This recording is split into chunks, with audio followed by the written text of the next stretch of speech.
السلام عليكم ورحمة الله وبركاته. ازيكم يا حبايبي، عاملين ايه؟ في الحر ده طبعا الواحد محتاج حاجة يرطب بيها.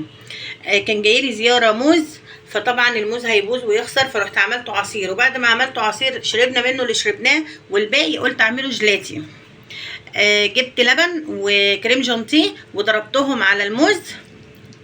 هقول لكم عملته ازاي. ضربتهم على الموز وعملته جلاتي. بصوا ما شاء الله جميل جدا، ولسه احطه في التلاجة ويسقع. وعملت جلاتي بالموز، تحفه تحفه تحفه بجد، وطعمه تحفه. هو لسه ما اتحطش في الفريزر ولسه ما جمدش، بس بجد انا دقته وطعمه تحفه وفي حاجه تانية، وجميل جدا. وان شاء الله باذن الله لو عملتوه وجربتوه هتدعوا لي بجد، وبقولوا للصفرة.